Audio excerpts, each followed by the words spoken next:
Hey everyone, welcome back to my channel. If you're new here, don't forget to hit the subscribe button below so that we can tackle several tough conversations that matter in our education world together. Now I know I have not been posting for several days now. I'm so sorry. I have been dealing with issues with my computers, but no worries. I am back with you guys today.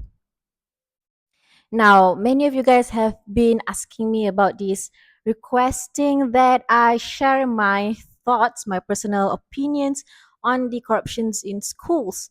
I have been getting DMs, comments, and even emails from some of you guys. Some of you are teachers, some of you are parents, some of you are just some other professionals who are just deeply concerned about this issue.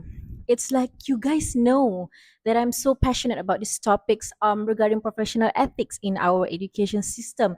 So I think that's why you guys ask me. Yes, I know I'm the right person for you guys to ask about, and I will talk about it later. I think we have all seen the headlines.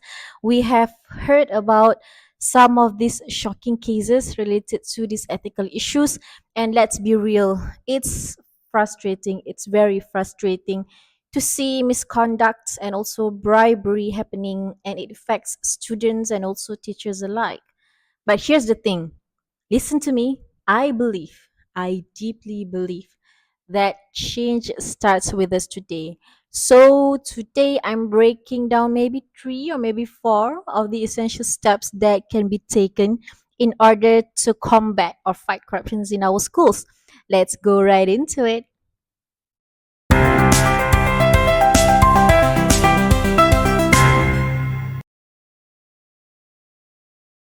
Step number one, ethics education for educators. First, I think we need to prioritize ethics education for both teachers and also the school administrators in schools.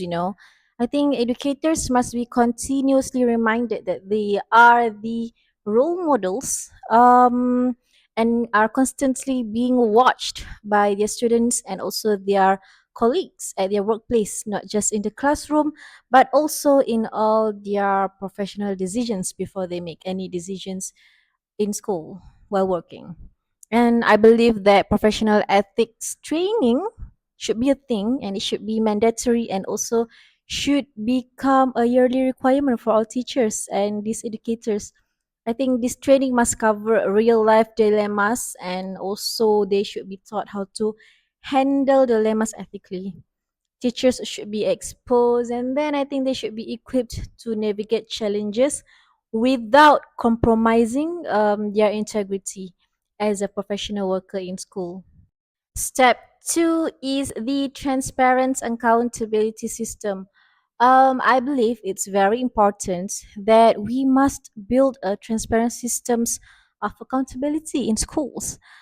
Speaking from my own first-hand experience that I've had before this, I saw how poor oversight creates opportunities for misconduct to happen, and that to prevent this, I believe that every school needs independent financial auditors, and that these reports provided by the auditors should be made accessible for the public so that they can read all the reports. I think if we have or if the teachers have to make any transactions, whether it to be for school supplies or any special programs, that I know that this sounds not that serious, but believe me, it is. When we have these audit reports, every transactions will become traceable, and that corruption can be prevented from happening. Step number three is protecting the whistleblowers. I believe that we need to empower and also protect the whistleblowers who have information related to ethical issues, because I know that they are doing the right thing. Teachers or staffs who reports unethical behavior that they see must be protected from retaliation, and also they must not be harmed. Without this safety net, I think it is why, or maybe it's the main reason that many have decided to stay silent, as I think they are afraid that something bad might happen to them. And this has allowed corruption to continue happening in the education community because reports could not be made to the right channel about corruption. Then, so that I strongly advocate for stronger whistleblower protection laws, specifically for our education sector. If we don't protect those who speak out, then no one will speak out again. They might not have the courage to do so. So, who else will stand against corruption? Seems like everyone will be scared, right? Now, moving on to the last and final step, which is fostering a culture of openness. I think we need to create a culture of openness among educators in our nation. So, hear me out, listen to me very carefully. I deeply believe that schools should encourage honest discussions about ethical issues.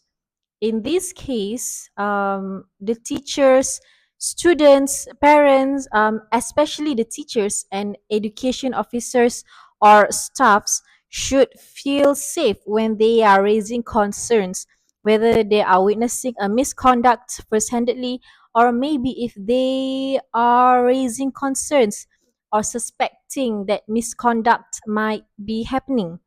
And I think that this must start from the top. You know, school leaders and also the policy makers, they should set the example by being the transparent one, the accountable one in their own actions, so that others will have no choice but to follow the right path in fostering the culture of openness in our education system.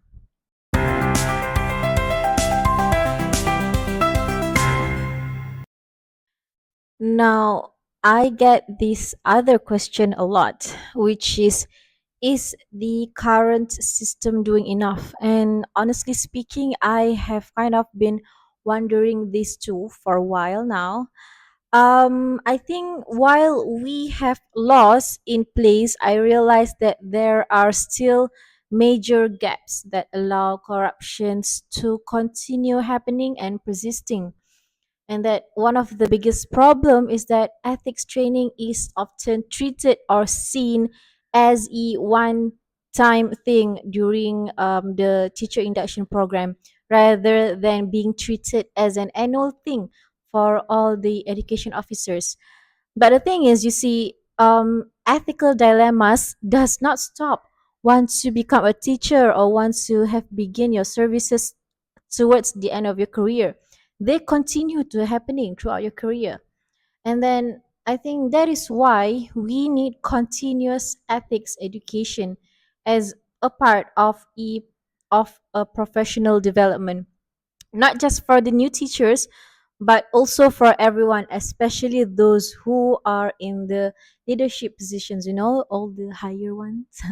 So, and I think that another gaps lies in financial transparency. While some schools have conduct audits, there's still no consistency. There is no independent process to ensure that the school funds received are used properly. Until we implement rigorous external audits in all schools, these loopholes have the risk to continue to be exploited. Then, if we are serious about fighting corruption, I believe that these gaps must be closed immediately. So there are my thoughts. Okay. So you guys, I think that is all from me today. If you like my thoughts, if you like my ideas and opinions in this video, don't forget to like my video and also do share to your other colleagues, your friends, your peers, so that everyone can gain benefits by watching my video. See you guys soon. Bye and have a good day.